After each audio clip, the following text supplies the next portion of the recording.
Salam berjumpa kembali dengan Pak Janor Simorangkir di sini. Salam Pancasila. Kali ini kita masih membicarakan tentang pelajaran PPKN, yang mana kita akan mulai membicarakan kompetensi dasar 3.6, yakni menganalisis ancaman terhadap negara dan upaya penyelesaian di bidang ideologi, politik, ekonomi, sosial, budaya, pertahanan, dan keamanan dalam bingkai Bhinneka Tunggal Ika.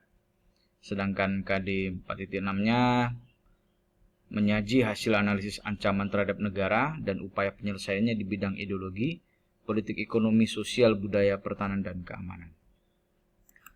Dengan tujuan pembelajaran, melalui pembelajaran dari video ini, maka siswa dapat mengidentifikasi dan menjelaskan bentuk-bentuk ancaman terhadap kedaulatan negara Republik Indonesia dalam bidang ideologi, politik, ekonomi, sosial, dan budaya.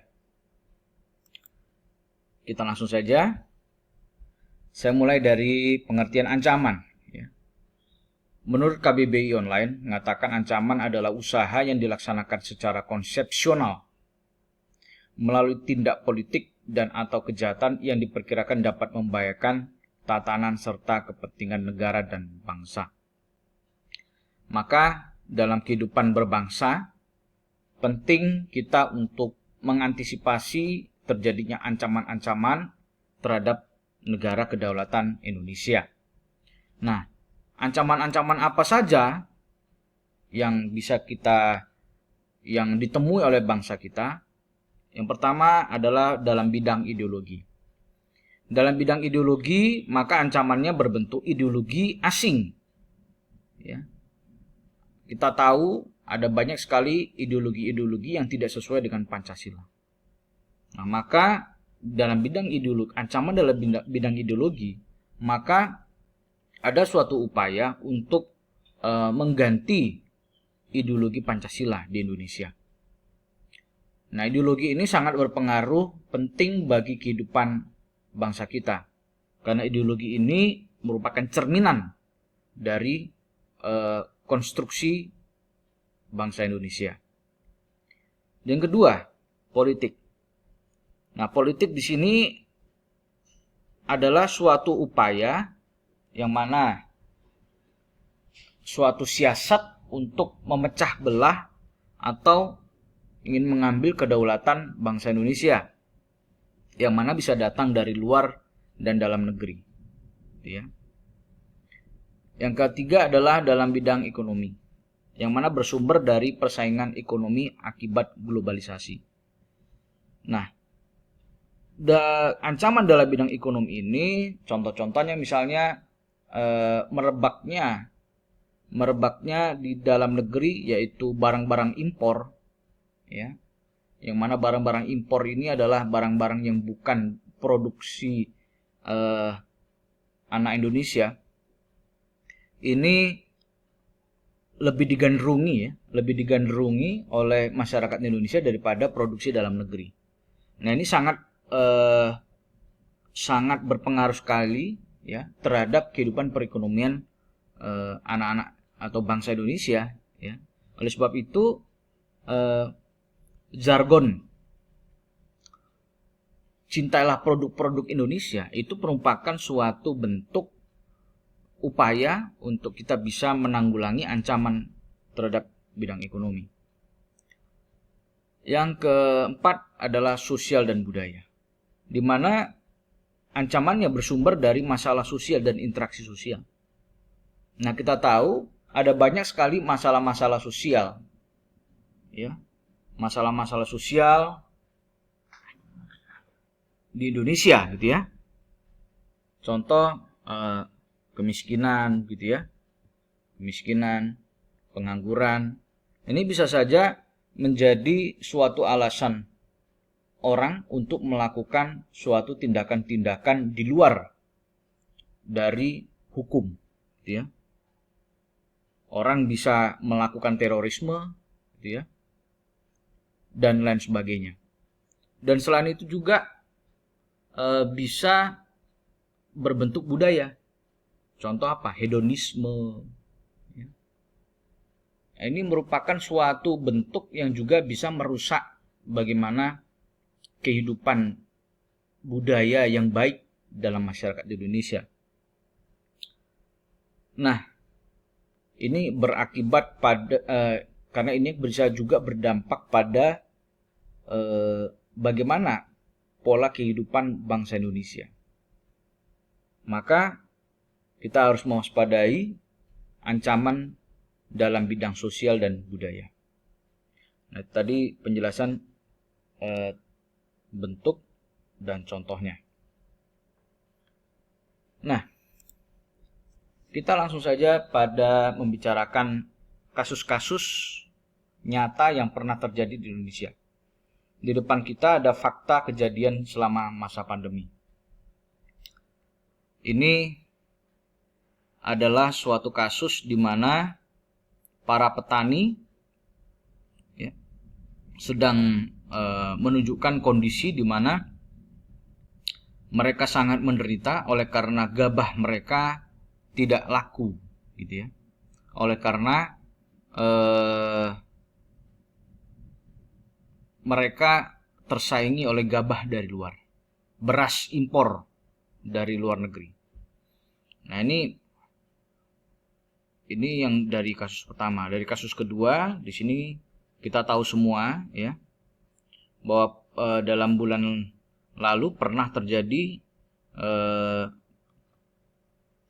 tindakan terorisme ya di Makassar berupa peledakan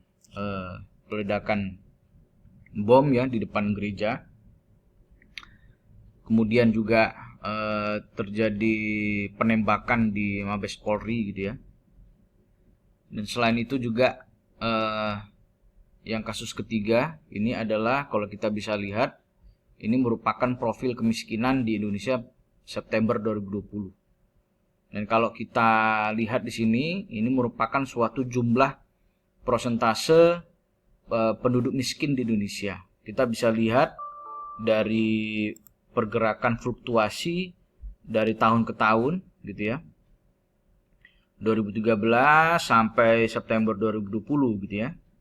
Nah, coba kita lihat gitu ya. Bagaimana fluktuasinya. Ya.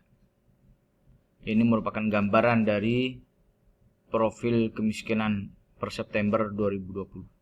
Nah, mari sekarang kita mengkategorikan ketiga kasus ini gitu ya, masuk dalam ancaman bidang Ipolek Sosbud gitu ya. Nah, coba kita lihat yang pertama ya. Para petani sedang protes gitu ya untuk impor beras yang dilakukan oleh pemerintah. Nah, ini merupakan sebuah ancaman sebenarnya dalam perekonomian gitu ya. Karena apa? Karena ini menyangkut kehidupan perekonomian para petani kita. Maka kita harus mengutamakan bagaimana perekonomian bangsa kita itu harusnya bisa menjadi perhatian utama kita. Nah, ini adalah contoh dari ancaman di bidang ekonomi. Dan yang kedua adalah di terorisme. Ini kita bisa masukkan pada ancaman di bidang sosial budaya. Ya. Dan juga kita bisa masukkan ini di ideologi, gitu ya.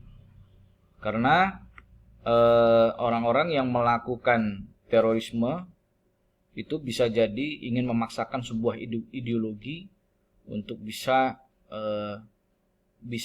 menggantikan posisi Pancasila sebagai ideologi kita. Nah,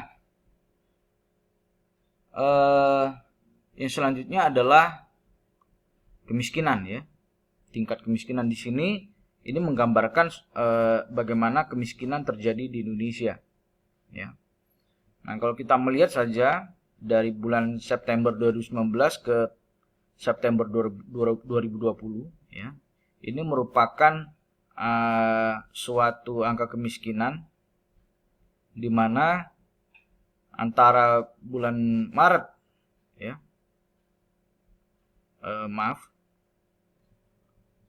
Antara bulan September 2019 ke September 2020 ini merupakan era pandemi gitu ya, era pandemi COVID-19. Nah, kita bisa melihat ini ternyata ada pergerakan naik gitu ya. Dari 9,22% ke 10,19%. Nah, ini berarti kita bisa simpulkan ternyata angka kemiskinan,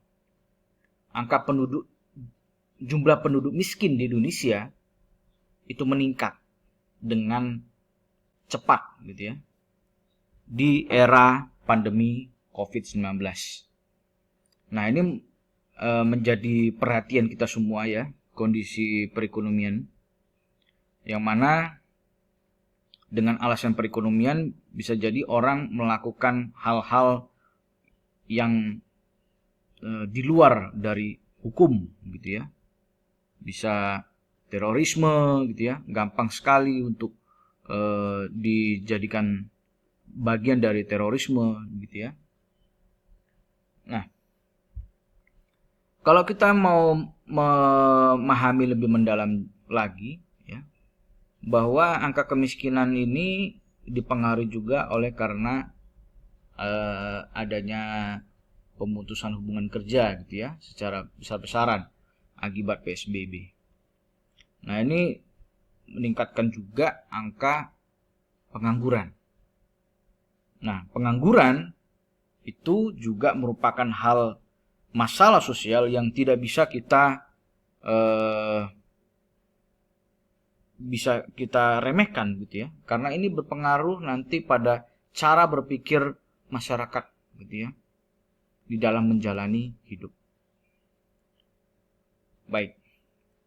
Maka kita bisa menyimpulkan dari akhir ini semua. Jadi